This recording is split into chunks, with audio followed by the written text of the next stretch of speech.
Good day, everybody, and welcome to another edition of the Military and Foreign Affairs Network. I am your host, the voice of reason. Today, we're continuing our ongoing coverage of the war between the Russian Federation and the Ukraine, and we're also going to delve into some other topics as well.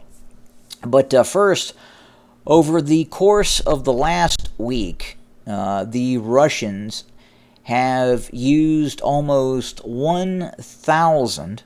I say that again, 1,000 glide bombs against various Ukrainian targets across the front line.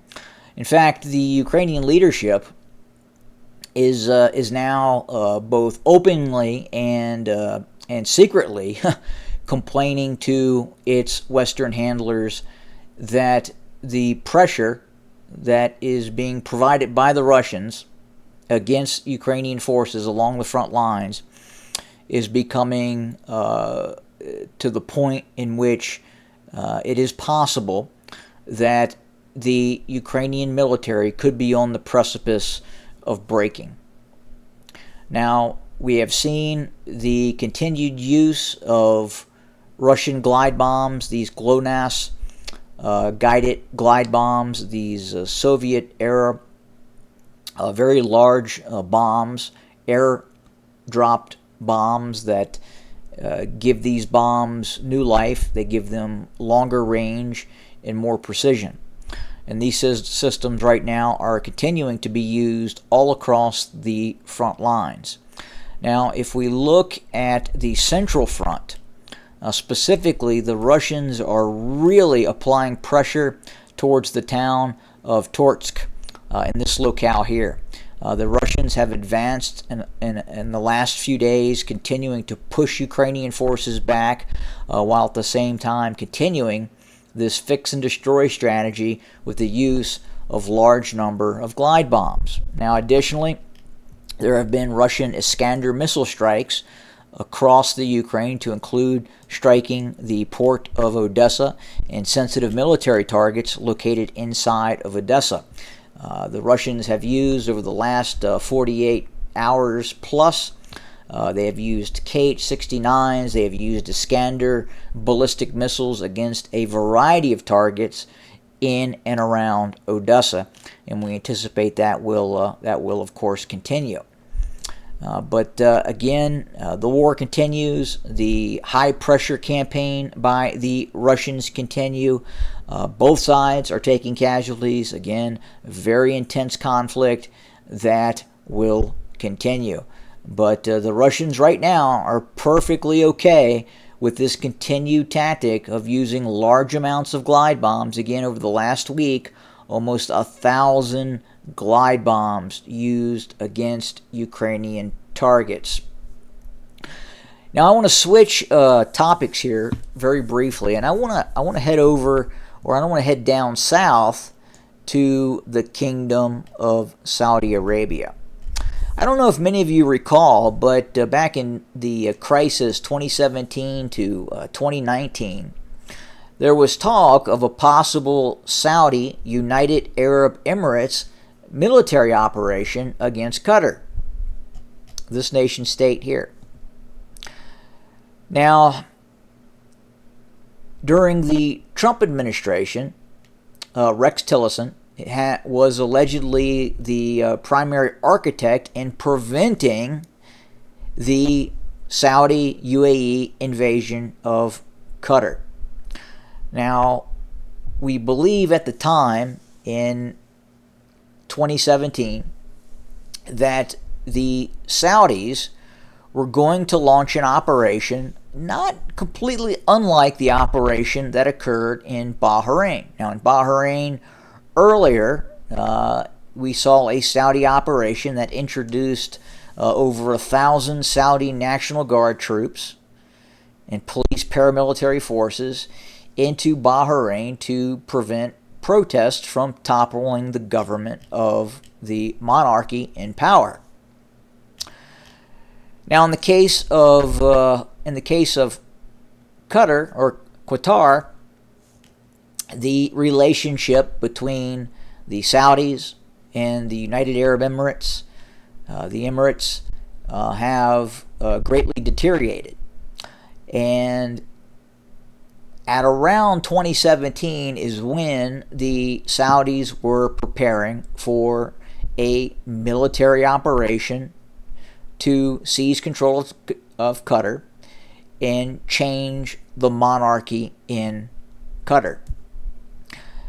Now, on the surface, the U.S. State Department, the CIA, was explaining that it would cause an upheaval in the Mideast. But what was really happening is the intelligence agencies of the United States were attempting to prevent what could have been very much a Saudi embarrassment. So what we understand now is Qatar was aware of the Saudi planned military operation. This operation would have involved thousands of Saudi troops, mostly National Guard troops, crossing the border into Qatar, moving north-northeast along this Sawa Road. Now, from the Saudi border to the capital, Doha, overland is about 50 miles. And this is very open terrain.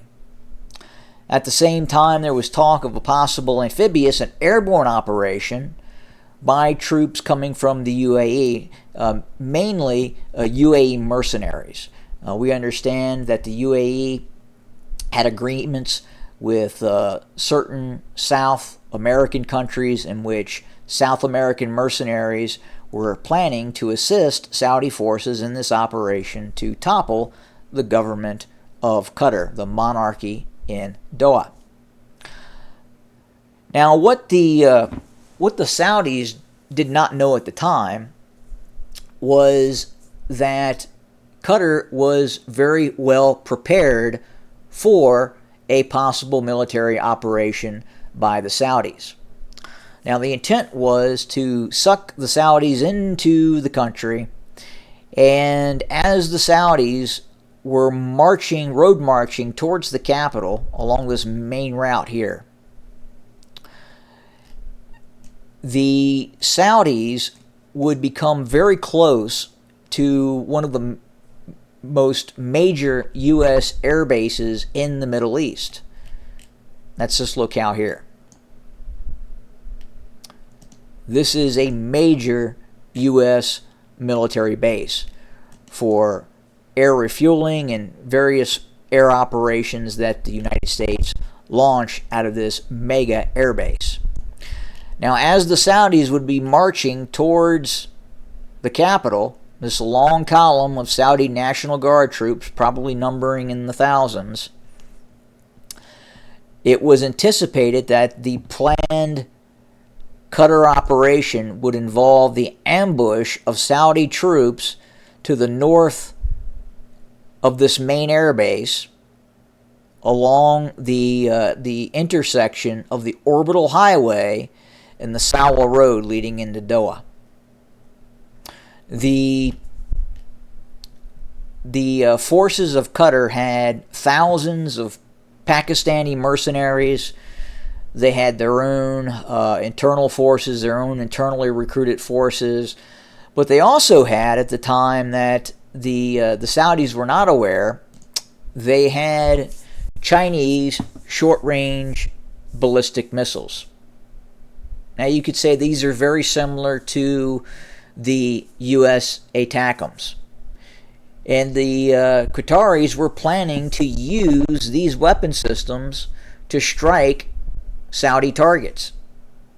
Furthermore, the forces of Qatar had prepared anti-tank guided weapons teams to operate against the inbound Saudi forces. They had the Qataris had hot anti-tank guided weapons. They had Milan anti-tank guided weapons. It was reported that they had received several Javelin systems as well.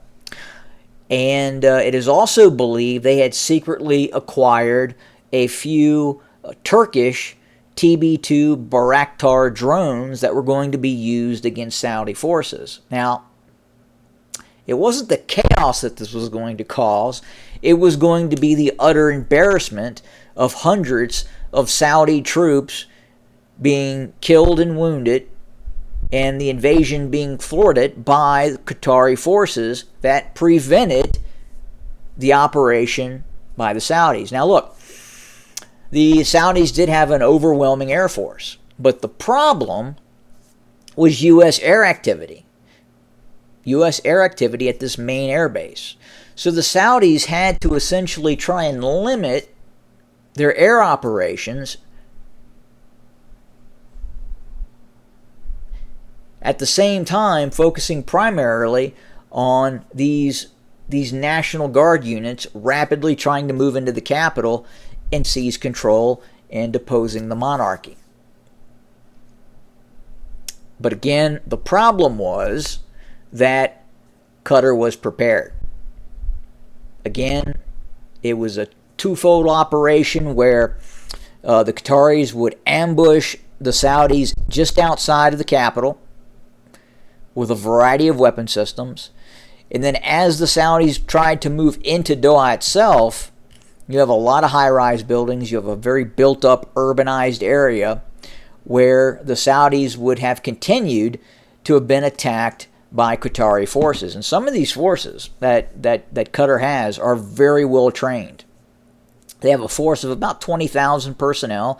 A lot of them are, in fact, mercenaries from other nation states, primarily Pakistan and other nations around the Arab world. But it's well trained. And it was believed that Qatar would have fought. And they were prepared. They knew the Saudi military operational plan, and they were prepared for it. They also had some anti-air systems as well that would have made things difficult for the Saudis as well. But the real reason for the prevention of that operation was the embarrassment that it probably would have caused the Saudis. It is believed that based on Qatari preparation for the possible Saudi invasion, that the initial Saudi operation would have been foiled by Qatar. They would have defeated the Saudis in that early stage operation, and it would have required the Saudis to make the decision to start launching a very robust air campaign against Qatar, and then bring in additional forces from inside the kingdom to launch another invasion and rescue invasion of the Saudi force that would undoubtedly be trapped between downtown Doha and the outskirts just to the north of the main U.S. air base. So we wanted to go over that, have a discussion about that little interesting fact that we thought needed to eventually come to light, and some of you may know about this. But that does it for today. As always, thank you for joining us. We'll have more very, very soon. As always, have a good day.